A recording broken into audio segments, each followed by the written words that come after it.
Tonight, on First at 9 this Tuesday the 15th of July 2025.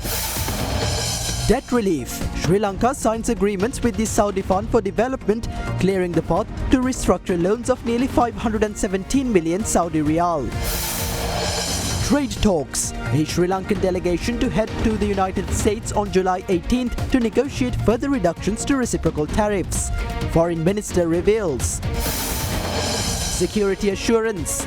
No influence from India in Sri Lanka's digital ID process, assures the cabinet spokesman, firmly denying allegations of possible data leaks to Indian firms. Charges dropped. Court set to announce decision on fully releasing former Minister Duminda Dissanayake from the case regarding the controversial gold-plated T-56 firearm on July 29th. Enrolling now for the June 2025 intake and complete your degree in 2 years. Men From Derana, this is Derana First at 9. Live from Studio 24 in Colombo. Good evening and welcome to Derana First at 9, Sri Lanka's most trusted news source. I'm Arunayake, joining you live with the latest in Sri Lanka and around the world. We begin with your top story. The Sri Lankan government inked a set of bilateral mandatory loan agreements with the Saudi Fund for Development, paving the way for the restructure of loans of nearly 517 million Saudi Riyal under the external debt restructuring process of Sri Lanka. Meanwhile, during a meeting with President Anura Dissanayake, representatives of the Saudi Fund for Development expressed willingness to extend the fund's support for Sri Lanka's digitalization initiatives.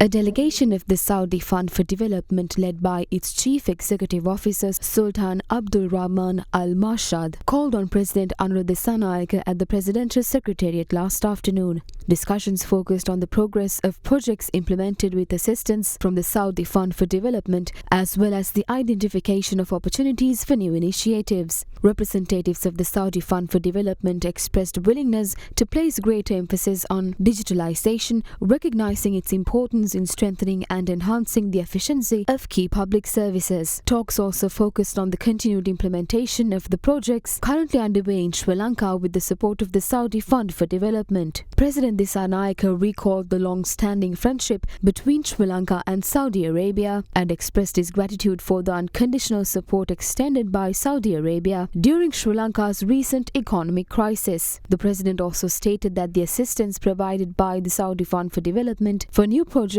would be allocated based on the priorities of the people and directed towards meeting such identified needs. In the meantime, the government inked a set of bilateral mandatory loan agreements with the Saudi Fund for Development, which the Ministry of Finance, Planning and Economic Development highlighted as a significant milestone in the country's ongoing external debt restructuring progress. Loans extended by the Saudi Fund for Development were provided on concessionary terms, offering much-needed relief to Sri Lanka's overall debt burden. Secretary to the Ministry of Finance, Planning and Economic Development, Dr. Harshana Surya Peruma, inked the agreements on behalf of the government yesterday. Thereby, the total restructured loan amount was 516,951,065 Saudi Riyal. The Ministry of Finance, Planning and Economic Development noted that the successful conclusion of these loan restructuring agreements is expected to further strengthen the deep and long-standing bilateral relations between the Kingdom of Saudi Arabia and the government of Sri Lanka.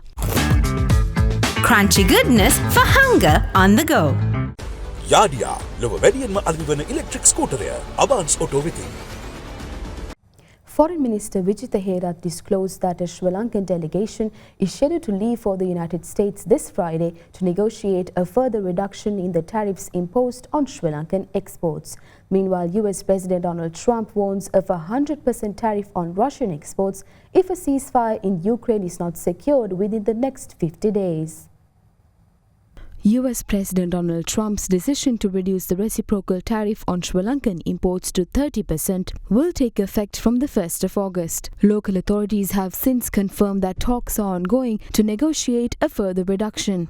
Against this backdrop, senior officials of the Export Development Board met President Anura Dissanayake at the Presidential Secretariat this morning for a special discussion on the matter.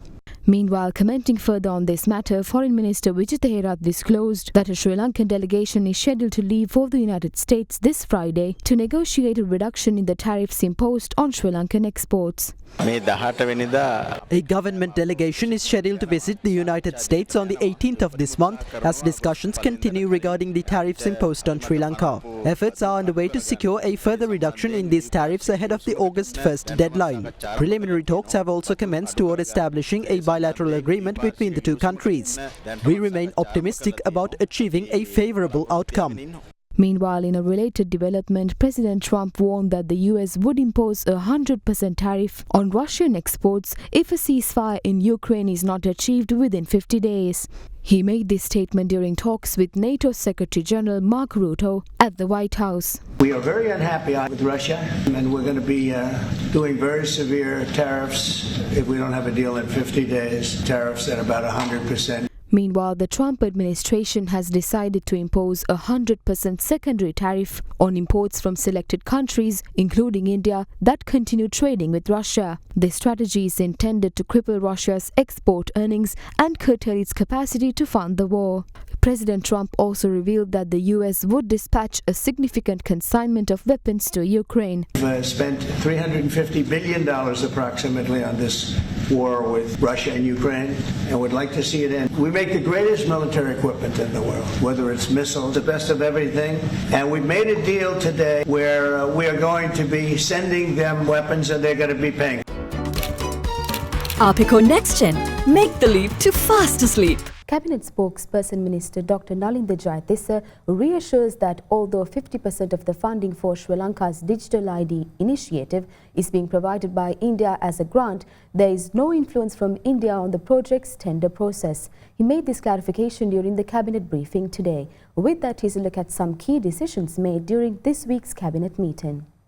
The Cabinet has greenlit the implementation of Sri Lanka's second National Cyber Protection Strategy covering the years 2025 to 2029. Developed by the Sri Lanka CERT with World Bank support, the strategy focuses on civilian cybersecurity through legal reforms, capacity building and international cooperation. A proposal jointly presented by the Ministers of Foreign Affairs, Public Security and Foreign Employment was approved to enable Sri Lankans abroad to apply for passports online. The International Organization for Migration will fund this initiative, which includes biometric capture stations and digital infrastructure in 20 foreign missions.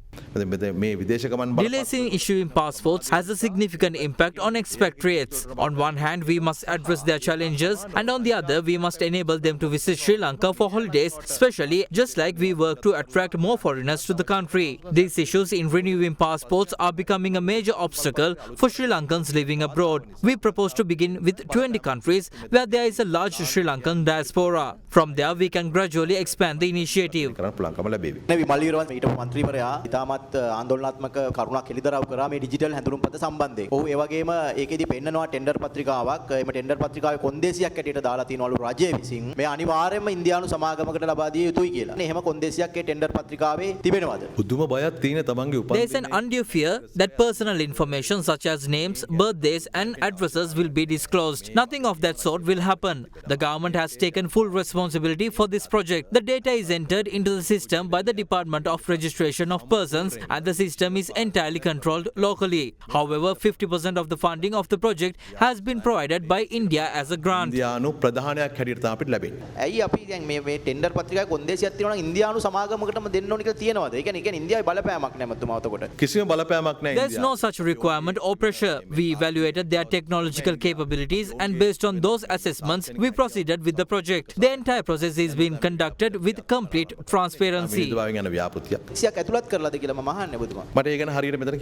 Meanwhile, in response to rising congestion and outdated rolling stock, the Cabinet approved the purchase of 5 new power sets for the Sri Lanka Railway Department. This move is aimed at easing overcrowding and enhancing suburban and long-distance services. Backed by the Asian Development Bank, a $100 million resource-based loan will fund a 5-year project from 2025 to 2030 to upgrade secondary treatment hospitals island-wide. The project targets quality standardization, improved pharmaceutical supply chains and better health financing systems. Meanwhile, revisions to the Shop and Office Employees Act No. 19 of 1954 were approved, enabling female employees over 18 to legally work past 10 p.m. in restaurants and hotels as food servers. The economic opportunities and environment that existed in the past are no longer the same, especially with the expansion of the tourism industries and the evolving service sectors. Therefore, certain legal clauses, particularly those affecting female employees, need to be updated. Without such amendments, it will be challenging for employees to adapt and thrive in the changing economic landscape. The Attorney General's Department is currently reviewing such outdated laws across all ministries. Reforms will follow based on their findings, but it will take some time. Amid growing public concern over customs inefficiencies, the Cabinet approved the formation of special committee to provide temporary relief and design a long-term regulatory framework for cross-border e-commerce taxation. Meanwhile, the Cabinet spokesperson also commented on the recent announcement of US tariffs. අපේ රටත් ඔබතුමාලගේ කණ්ඩායම රජයේ කණ්ඩායම මැදිහත් වෙලා 30කට අඩු කර ගැනීමක් කරනු ලැබුවා. මේ 20ක් දක්වා අඩු කර ගැනීමේ සාකච්ඡාවන් ආරම්භ කරලා තියෙනවා. ඇත්තද ඒකේ තත්ත්වය මේ තීන්දුව ප්‍රකාශ Following the US announcement, the President and officials from the Ministry of Finance said further discussions are possible. We plan to engage in those discussions. However, both the Ministry of Finance and I are not in a position to confirm any specific figures at this stage. මේ වෙලාව මුදල් අමාත්‍යාංශයට කියන්නත් බෑ. The Mount Lavinia magistrate announced that the court's decision on fully releasing former Minister Duminda Desanayake from the case concerning the controversial gold-plated T-56 firearm will be delivered on the 29th of July. Meanwhile, former Sri Lankan Airlines chairman Nishantha Wickramasinghe, who was arrested on corruption charges, was released on bail by the Colombo Chief Magistrates Court.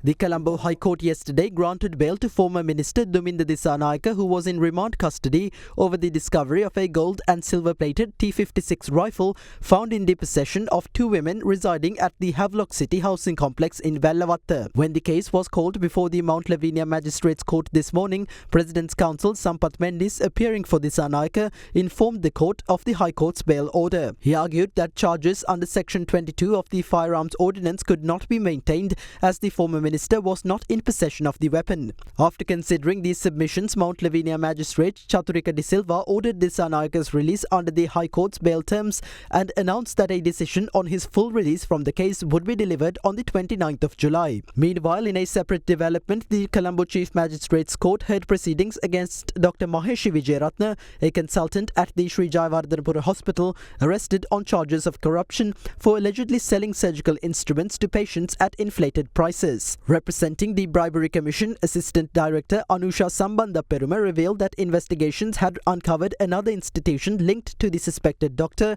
Elish Medical Centre, reportedly established on the suspect's advice by an individual named Shama Kumari Rodrigo. The court was informed that the suspected doctor had maintained financial ties to the centre, including shared bank accounts through which proceeds from equipment sales were routed, with the suspected doctor holding authority over fund disbursements. Appearing for the suspect, President's Counsel Sarli Piris argued that the Bribery Commission's allegations were exaggerated for media sensationalism, citing unfounded claims about surgeries on brain-dead patients and exaggerated mortality rates. He warned that such actions risk undermining public trust in the legal system. Ultimately, the Chief Magistrate granted bail to Dr. Vijayaratne on a cash bond of 50,000 rupees and 3 sureties of 5 million rupees each, while imposing a foreign travel ban and prohibiting her from entering Sri Jayawardhanapura Hospital. The case is scheduled to be recalled on October 28. In the meantime, former Sri Lankan Airlines chairman Nishantha Wickramasinghe, who was arrested on corruption charges, was also released on bail by the Colombo Chief Magistrates Court. The court further ordered the surrender of his passport. The Samagi Jana Balawega announced the immediate suspension of party membership of 6 of its members elected to the Berola Urban Council after they supported the NPP candidate to secure chairmanship of the local authority. In the meantime, proceedings of the Sitawaka and Anamadu Pradeshya Sabhas to elect their respective chairmen were postponed indefinitely for a second time today. The Court of Appeal yesterday dismissed a petition filed by the opposition members of the Sitawaka Pradesh Sabha, which sought an injunction to prevent Western Province Local Government Commissioner Sarangika Jayasundara from conducting a secret ballot to elect the chairman and vice chairman of the council. Against this backdrop, the Sitawaka Pradesh Sabha convened for a second time today to elect its chairman. A secret ballot was held to decide the election procedure that would be used to elect the chairman and deputy chairman, during which 24 councillors voted in favour of a secret ballot while 23 voted for an open ballot. Thereafter, a tense situation flared as councillors who voted for an open ballot staged a walkout. The council's proceedings were thereby postponed indefinitely due to lack of quorum. In the meantime, the Arnamaduwa Pradesh Sabha convened today to elect its chairman and deputy chairman. With councillors representing the Samagi Jana Balawegaya proposing an open ballot and National People's Power councillors proposing a secret ballot, a tense situation erupted.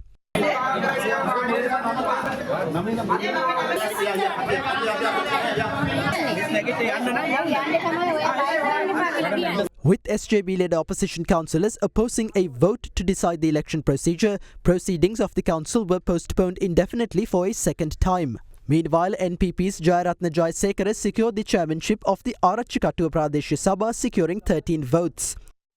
The Sitawakapura Urban Council also convened to elect its chairman and deputy chairman today. A vote was called to decide the election procedure, and it was decided to hold an open ballot as proposed by 14 councillors. In the subsequent open ballot, SJB's Sunil Jayaratna secured chairmanship. Ajit Vijay Munisoiza, representing Independent Group No. 2, was elected deputy chairman. Meanwhile, the Samagi Jana Balawegaya announced the immediate suspension of party membership of 6 of its members elected to the Beruwala Urban Council. The decision was taken after the 6 SJB councillors supported the NPP candidate to secure chairmanship of the council. The injured wild tusker Bhatia, who had been receiving treatment for gunshot wounds over the past several days, succumbed to his injury this morning in Polpitigama. Veterinarians and a team of wildlife experts had been treating Bhatia for gunshot wounds believed to have been sustained approximately 2 months ago. More recently, the tusker suffered further complications after falling into a water pit.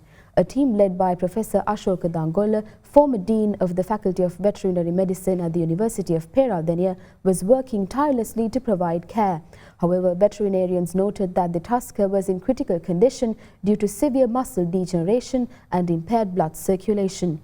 In a final attempt to aid his recovery, the team repositioned Bhatia yesterday.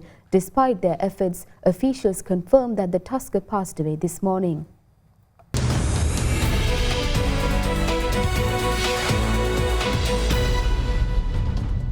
Welcome back. Taking you to business news, the Colombo Stock Exchange reached a historic milestone today as the all-share price index surpassed the 19,000 points mark for the first time in the capital markets history. The SPI gained 0.57% to close at 18,946.27 points after rising to 19,057.6 points earlier this morning. Meanwhile, the more liquid S&P Sri Lanka 20 gained 1.28% to close at 5,754 points.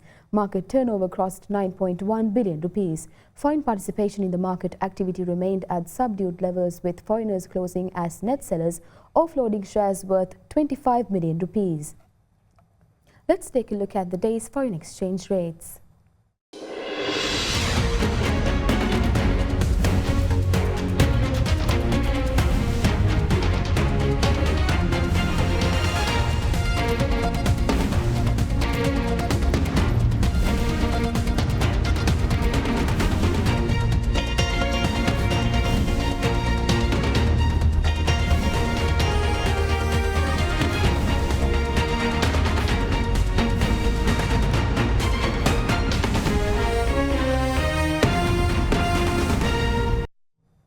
Gold prices inched lower today as market participants awaited tariff updates, while an inflation report showed a widely expected increase in U.S. consumer prices last month. Spot gold fell 0.2% to $3,336.99 per ounce. U.S. gold futures were down 0.4% to $3,345. The U.S. dollar ticking up 0.2% has made gold more expensive for holders of other currencies. Over the weekend, U.S. President Donald Trump threatened higher tariffs, including 30% on imports from the European Union and Mexico. Today, data showed the US Consumer Price Index increased 0.3% last month, in line with expectations after edging up 0.1% in May, marking the largest gain since January. The Federal Reserve will likely be able to start cutting short-term borrowing costs by September. Traders continue to bet after the data. Investors will next look to Wednesday's US Producer Price Index data for guidance.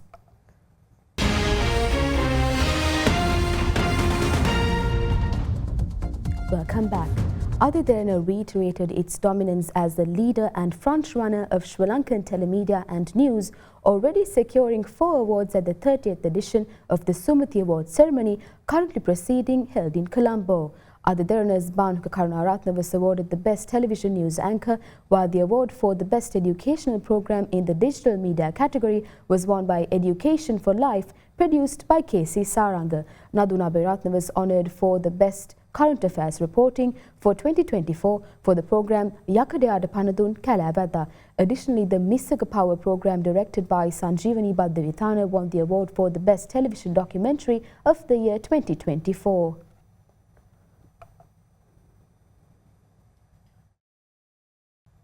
That's all for tonight from First at 9. Thank you. Have a great night.